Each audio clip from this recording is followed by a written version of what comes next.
Alright, so there are two types of files we're going to cover today. We're going to talk about one. And in the future we're going to talk about the second. So what we're going to talk about right now is something called text files. You know what a text file is, right? Flat file. If you open Notepad, you can read what it says. Have you ever tried to open a picture in Notepad? It's just like a bunch of garbage. You don't know what it says. You cannot read that one because it's binary file. So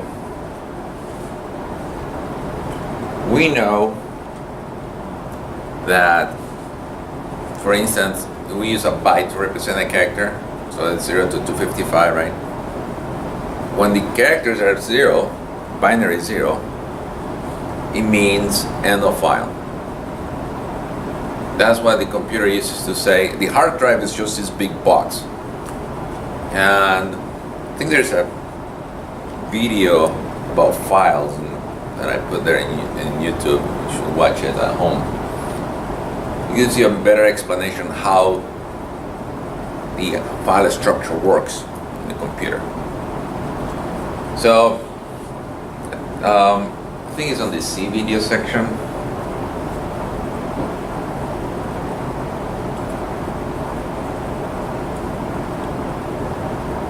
Introduction to file structures part 1, part 2. Yeah, watch that at home. Okay. Because it's the same. File structure is the same for all the computers, no matter what programming language you use.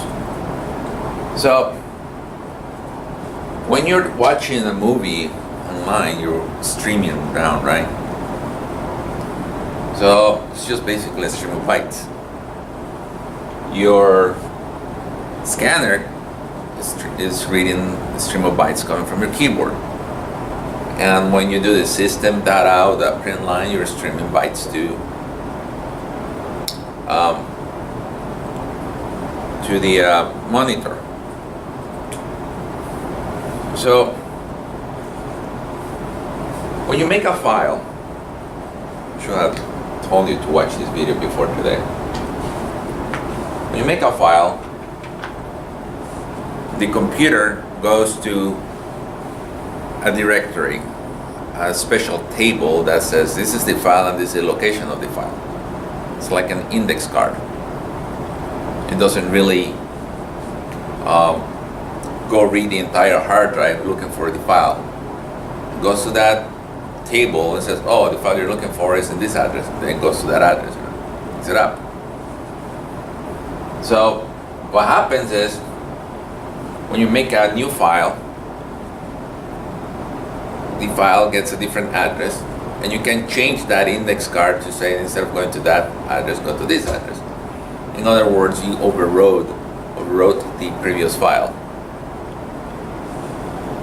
So I'm going to show you first what you do when you overwrite new files all the time. So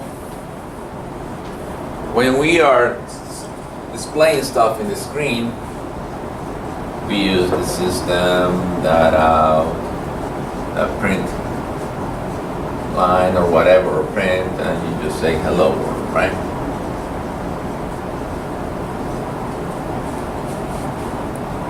So, and when you do the scanner,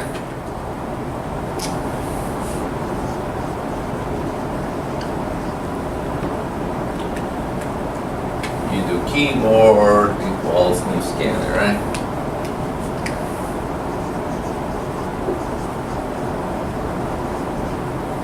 And you do the system.in.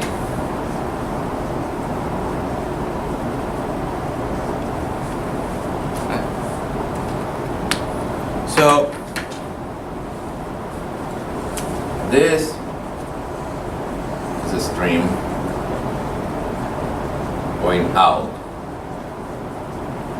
and this is just a stream going in. Right? That's all it is. So there's a way, instead of, this is coming from the keyboard.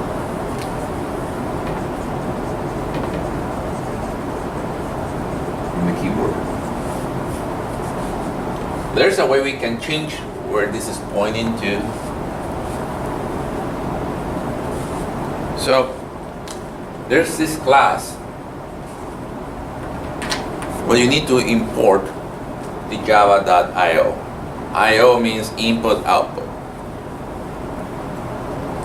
So what happens if a file exists and you try to open a file and then you don't have permissions to open it? You get an error message, right? Or if you just type the path of a file that doesn't exist, you get an error message, file not found. So every time you work with files, there's the possibility that you may get errors. We don't call them errors, and we're going to know the difference later. We call them exceptions. So if the file you're trying to open doesn't exist, you get a file not found exception. So you need to import this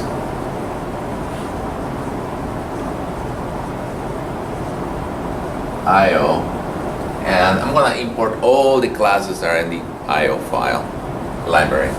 So I'm going to do star.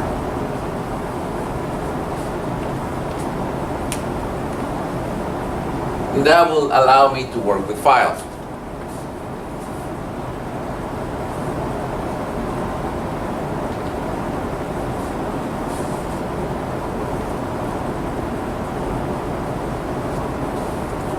So you have this class called print writer inside that library.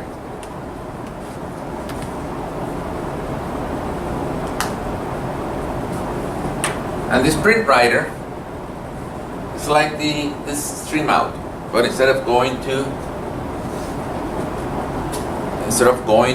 the screen, it's gonna go to a file. I'm gonna call this, and I'm gonna, because it's an object, I need to create it first.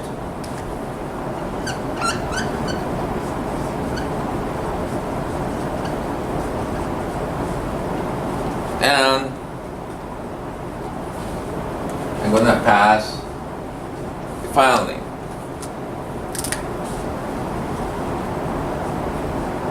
I'm gonna be at txt for now. Doesn't matter. Txt.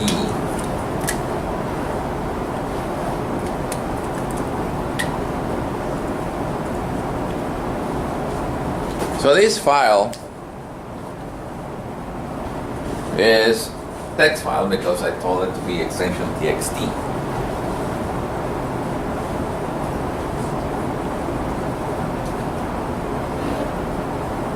Because this is a file, there's a possibility that you get exceptions or error messages. So for now, we're going to talk about this in detail later. But for just today, you're going to add this code. I'm going to do this try. I'm going to put a curly bracket here.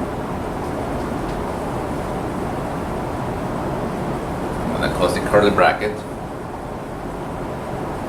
And here, I'm going to try catch.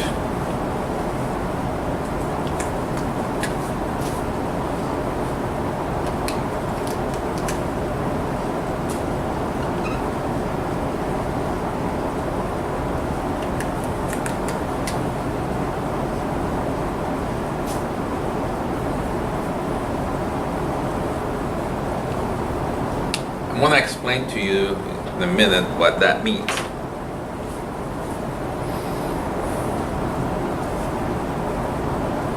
So when you work with files, you always have to, when you're done with the file, what do? You have to close the file once you're finished. So at some point, you're going to have, if I press dot, I'm going to have this close thing. What does this close do? What that does is, whatever you wrote in the file is going to add at the end binary zeros, meaning end of file. We call it the null terminator. So this print writer in here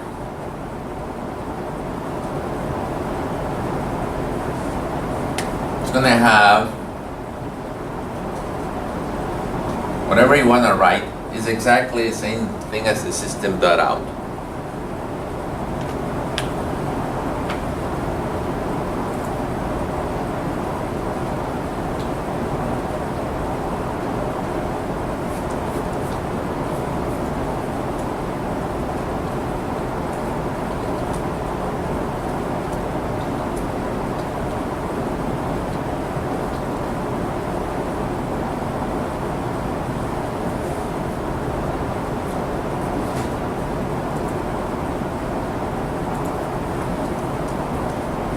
So this print writer can use print line or print.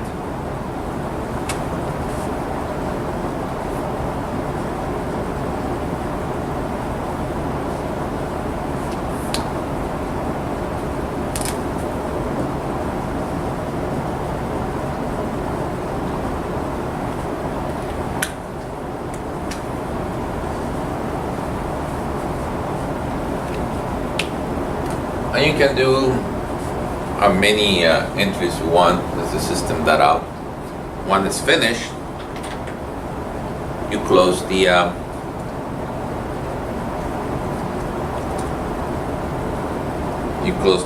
file.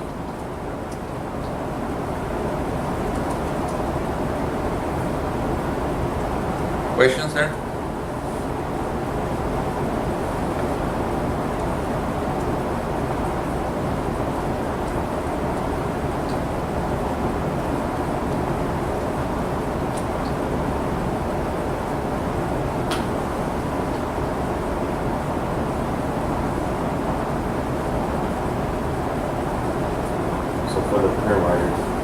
You have to type in print writer, PW, print writer. You can do it in 2 lines. It's like the scanner class, it's just another class. You declare a variable type, variable name. Because it's an object, you can put it in separate lines. I did it in 1 line. Then you have to initialize it. And this class takes as parameter a string, which indicates the file name.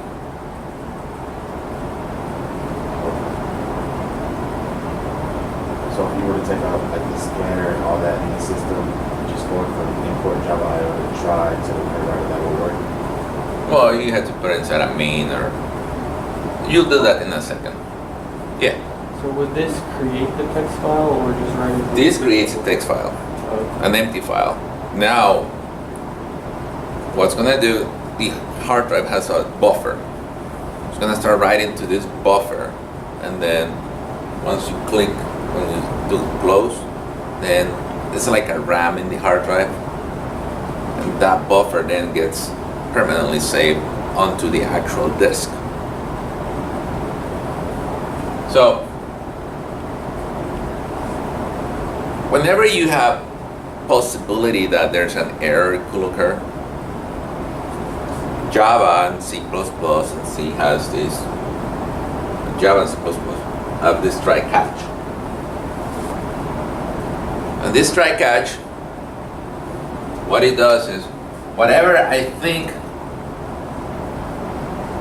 may cause a problem, I'm gonna put it inside that try. Keep in mind, any variable I declare inside curly brackets, in any curly brackets, is only good inside those curly brackets, right? We talk about the scope of a variable. So if I try to do PW here, it will not work, right? So what happens is the computer reads top to bottom. If it doesn't find an error here, once it reaches the curly bracket here, it just goes down here, jumps out. But what happens if something happens? What if you don't have permissions to write into the directory? Or I'll show you later when you try to open a file that may not exist.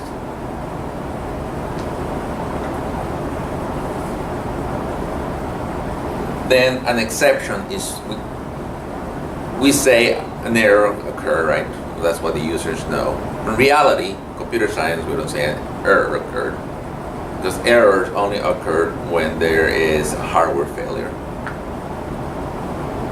When there's something we can't do anything about, like somebody just tripped on the power cord, what are you gonna do?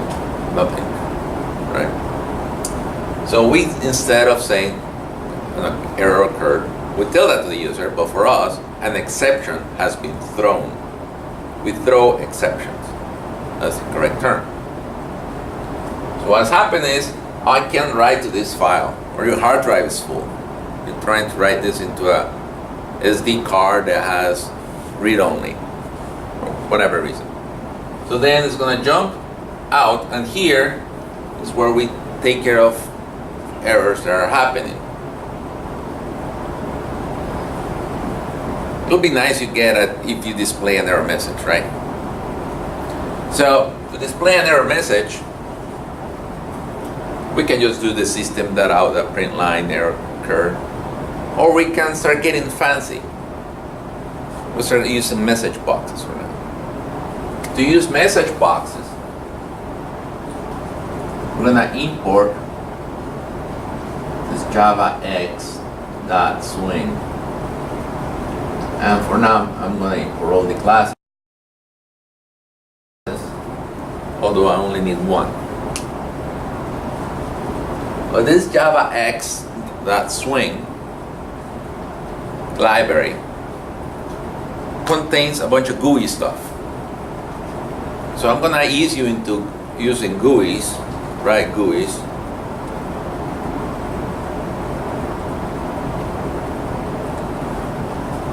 So when an error occurred, if you look at this, just like this, it looks like a method called catch.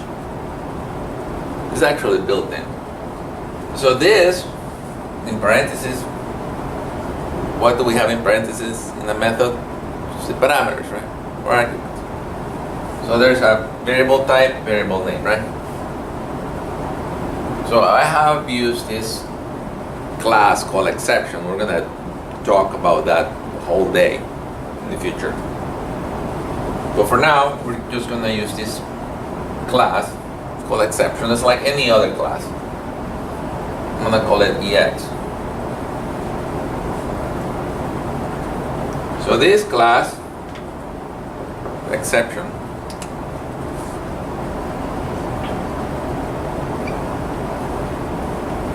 has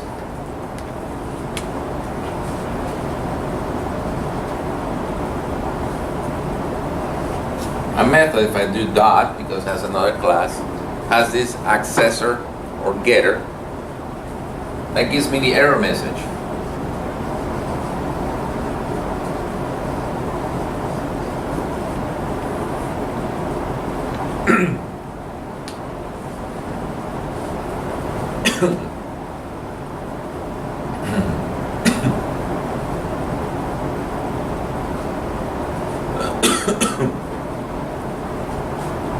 So that message, now I stored it in a string. Now I want to display that string to the user. You can use system.out, the print line, the message, or we can use this class, which is a static class.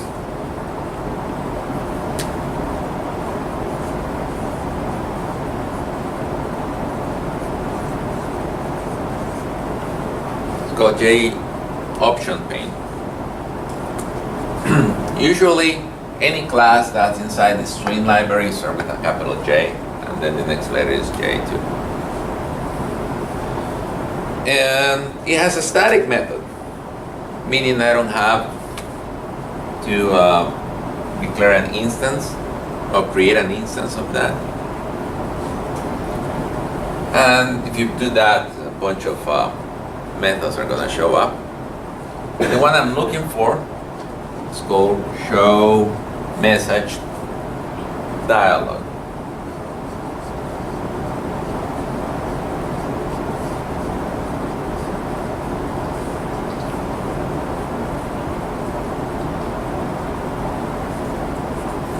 And this method, show message dialog, takes two parameters. Wants to know what the parent window is. Well, I don't have a window here, it's just a console application. So anytime you don't have the object you're supposed to pass, you can pass an address to nowhere. All the objects variables are simply addresses to hold an address, right? So if you pass an address that doesn't exist, what would that address be? It'll be binary 0. And that is also known as a null.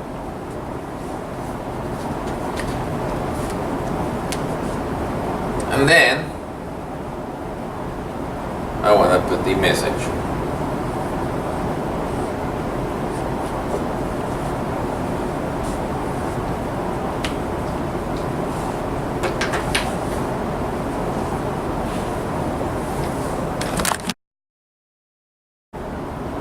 Alright, so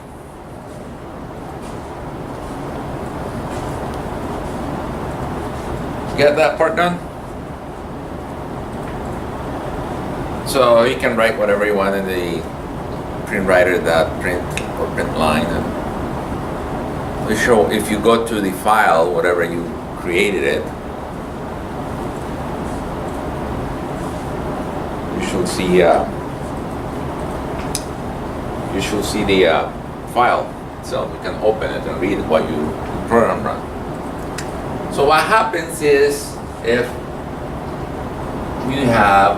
you want to enter the full path with the file name, like I want to say CC users, whatever, student, documents, test.txt. Would you do that?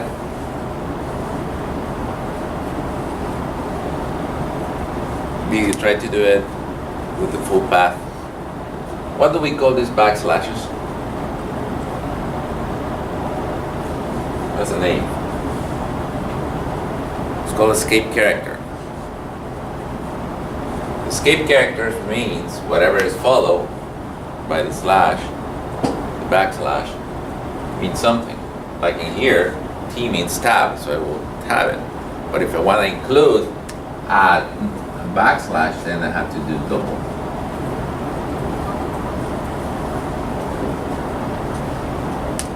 So if you enter the file name is full, then you would need it to use backslash. Alright, so let's read files now.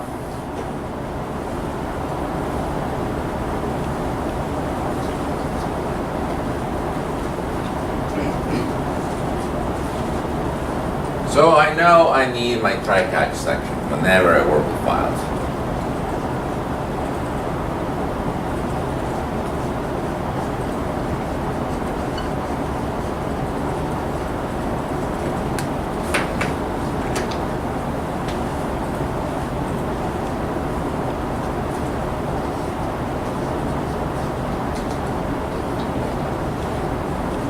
I'm going to display the error message down below. So, I'm going to declare this variable called file reader. And also I'm going to use the scanner, the one you've been using. Alright.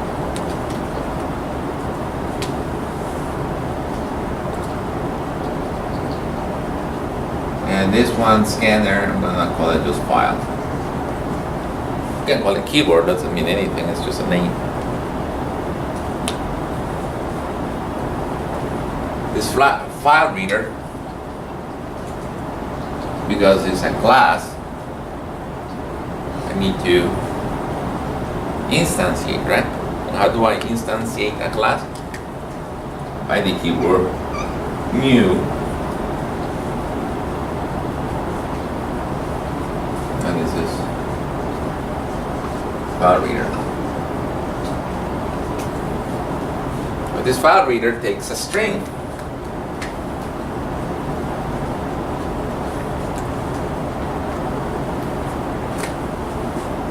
File reader is going to take whatever file name you had.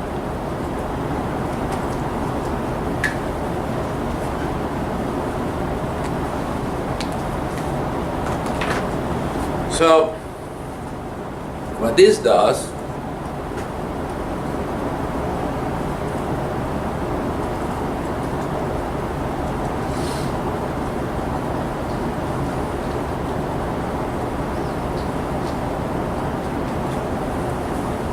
it allocates a pointer to the buffer.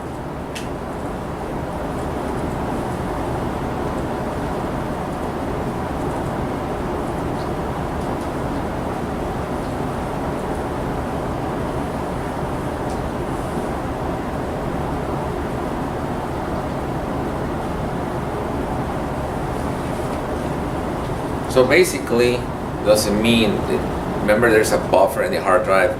That's where you write to it, and then when you hit close, it saves it to the hard drive. When you do this file reader, loads that file to the buffer. But now I need to read that buffer. That buffer is just like a piece of memory inside the hard drive. And it's a stream of bytes. So at that point, when I use the scanner class, how do I instantiate the scanner class? You do this all the time, right? New file, new scanner.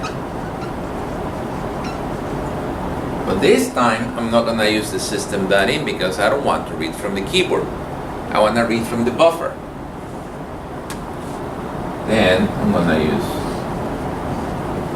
that.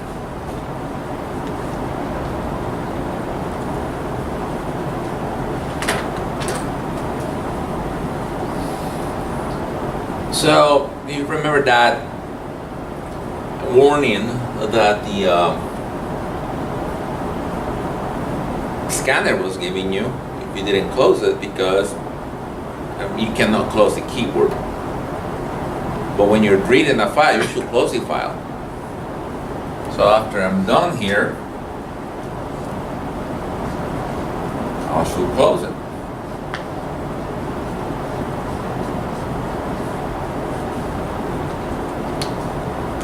So the scanner, you know how to use the scanner. You know you can use the function next in, next double, next line. Depends what you're reading. If you use next, it's just a word. If you use next line, it's the whole line as a text. So when you save stuff,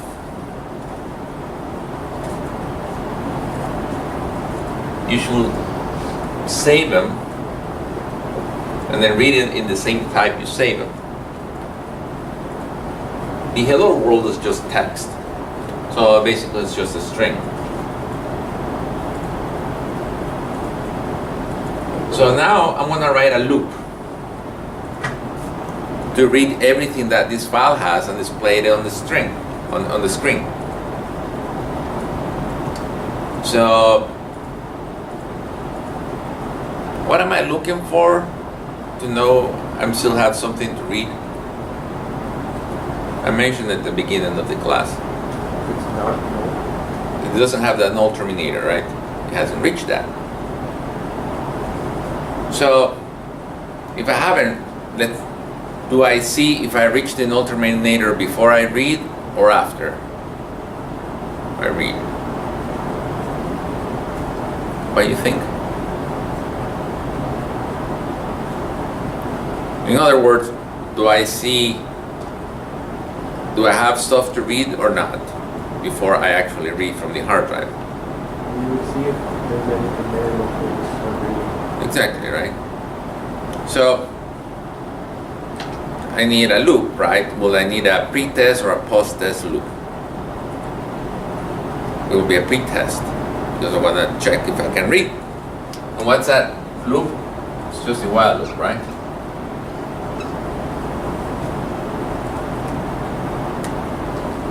It's a while loop. And something in there.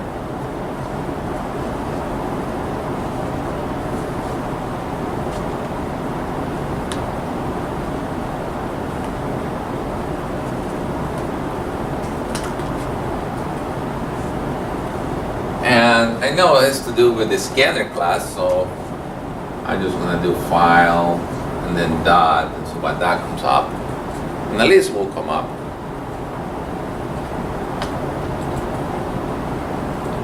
And the one that we want to use is called has next.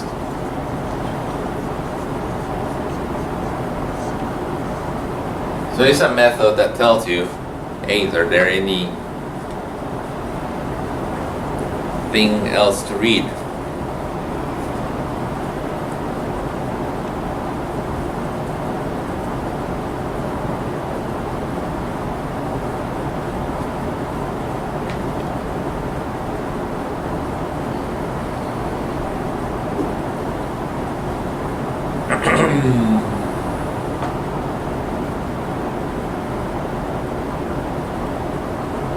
And if it's true, then whatever code inside the while loop, the body of the loop executed, and I can just display it on the screen for now.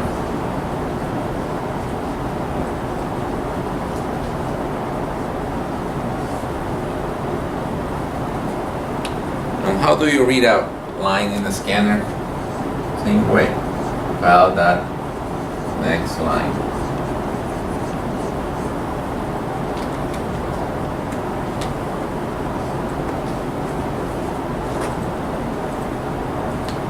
That's pretty much it. Questions? This is assuming you already did, you had the file that existed.